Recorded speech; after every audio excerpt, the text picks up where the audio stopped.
ঈদ মানেই খুশি, ঈদ মানে আনন্দ। আর দেখতে দেখতে এতগুলো রোজা পার করে ঈদ চলে এলো। কিন্তু এই ঈদের সবথেকে সুন্দর মুহূর্ত হলো মেয়েদের হাতে মেহেদি রাঙানো। আর আজকে আপনাদের সাথে একটি সুন্দর সময় পার করব মেহেদির মাধ্যমে।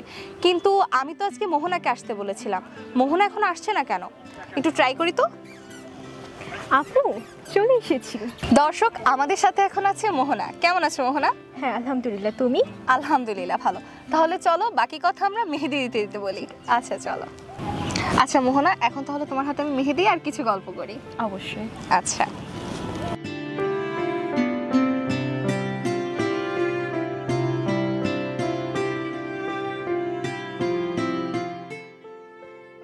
মোহনা এবার ঈদের প্ল্যান কি আগে বলো। ঘুরবো, আড্ডা দিব ফ্রেন্ডদের সাথে, এই আর কি। সেই রকম কোনো স্পেশাল প্ল্যানিং নাই। মানে ঈদের দিন কেমন কাটাতে চাও তুমি? অবশ্যই ফ্যামিলিকে টাইম দিব সকালে, দেন আড্ডা দিব সবাই একসাথে, অ্যান্ড সব কিছু টাইম অ্যাডজাস্ট করতে হবে, এই আর কি। তোমার এবার ঈদে কি কেনাকাটা করেছো? করেছি মোটামুটি অনেক কিছুই। তারপর সেরকম কোনো বাজেট আসলে আমার রাখা হয় না, তো হঠাৎ হঠাৎ করে যেটা মন চায় সেটাই কেনা হয়। কিনেছি বেশ কিছু জিনিসই। গত বছর বেশি কেনাকাটা করেছো না এবার? এবার এবার বেশি কেনাকাটা করেছো? হ্যাঁ। কে বেশি বাজেট দিয়েছে, বাবা না মা? মা। মা? আন্টিকে বেশি ভালোবাসো?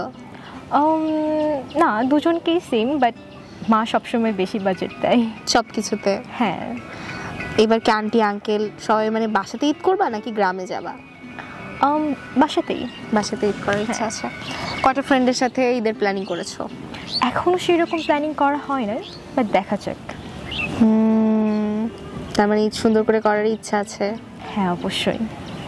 ঈদ নিয়ে তো সবারই স্বপ্ন থাকে, সবারই একটা ইচ্ছা থাকে। এক বছর পর আমরা ঈদ পাই, তাই না?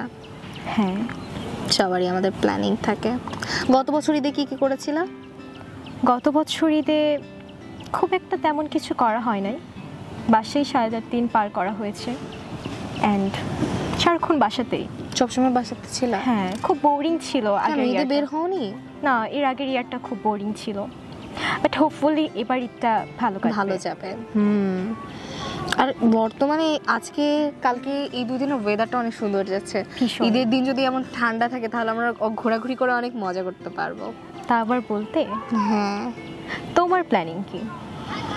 আমার তো ঈদের ওইভাবে প্ল্যানিং থাকে না, কারণ কাজের পাশাপাশি পড়াশোনা, আবার এই যে টুকটাক তোমাদের মেহেদি দিচ্ছি, এইসব কাজের মধ্যে আর ওইভাবে ঈদের প্ল্যানিংটা করা হয় না। ঈদের দিন ঘুম থেকে উঠে যেটা মনে হয় সেটাই করে ফেলি। বেশিরভাগ বাবা মা আর আমি তো প্রতি বছর গ্রামে ঈদ করি, তো গ্রামে ঈদে অন্যরকম একটা মজা, জানো। আমার অনেক কাজিন আছে, তারা আসে, আমরা একসাথে অনেক মজা করি। বাহ, তাহলে তো বেশ ভালোই। হ্যাঁ, গ্রামের ঈদ অনেক মজা কাটে, কারণ আমার পরিবারে অনেক লোকজন, বুঝছো, একসাথে যখন সবাই হই না অনেক মজা করি আমরা। জয়েন্ট ফ্যামিলি সবসময় একটা অন্যরকম পিস দেয়। হ্যাঁ হ্যাঁ, আমরা অনেক মজা করি। আচ্ছা, তুমি ঈদে এবার গ্রামে কেন যাবে না? কেননা এবার ঈদে বাপির সাথে থাকবে না, কেউ সাথে থাকবে না, সেরকম একাকিত্ব, বাট ফ্রেন্ডসরা আছে, তাদের সাথে টাইম স্পেন্ড করব। ঝিনাইদের বাইরে যাবা? মেবি, দেখা যাক।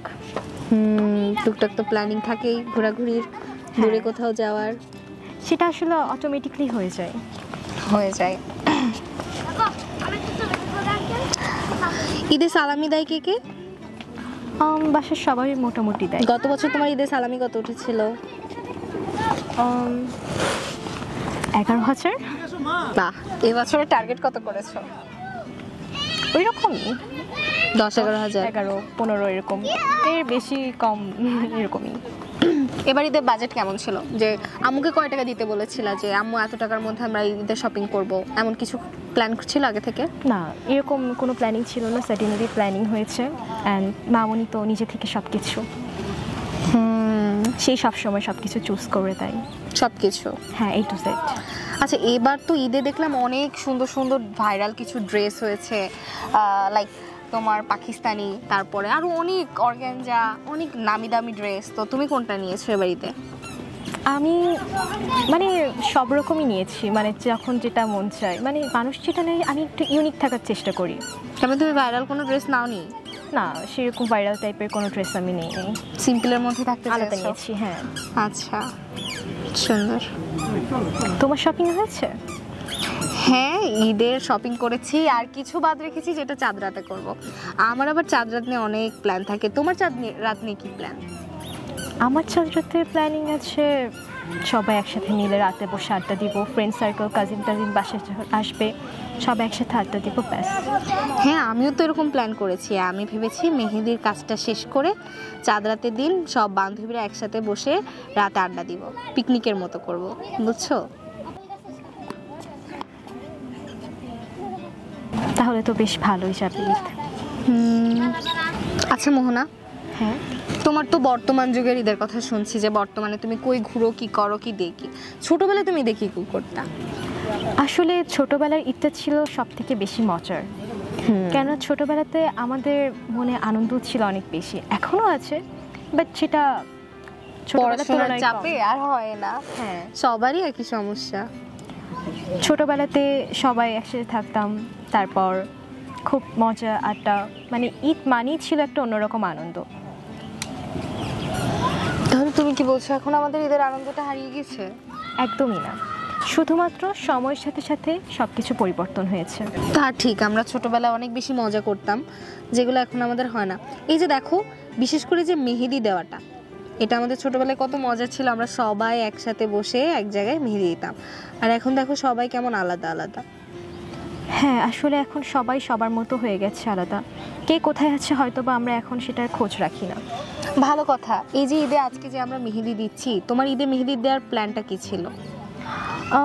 ঈদের মেহেদি প্ল্যানিং সম্পর্কে কি আর বলি, শুরু থেকে তোমার কাছে দেওয়ার ইচ্ছেই ছিল আমার, এবং সেটা হঠাৎ করে হয়ে গিয়েছে। আসলে যেটা ভাগ্যে থাকে সেটা তো হবেই, আমরা না চাইলেও সেটা আমাদের হয়ে যায়। দর্শক, দেখতে দেখতে আমরা অনুষ্ঠানের একদম শেষ পর্যায়ে চলে এসেছি। মোহনা, আজকের অনুষ্ঠানটা তোমার কেমন লাগলো? ধন্যবাদ ছিনাদা টিভিকে এত সুন্দর একটি অনুষ্ঠান উপস্থাপন করার জন্য, এবং তোমাকেও ধন্যবাদ এত সুন্দর করে মেহেদি দিয়ে দেওয়ার জন্য। অনেক সুন্দর ছিল। Thank you. এবং আজকে আমার এখানে এসে অনেক বেশি ভালো লাগছে, কেননা অল ওভার সব কিছুই অনেক সুন্দর ছিল। প্রিয় দর্শক, সকলকে পবিত্র ঈদ উল ফিতরের শুভেচ্ছা জানিয়ে আমাদের অনুষ্ঠান আজকের মতো শেষ করছি। ঈদ মোবারক। ঈদ মোবারক।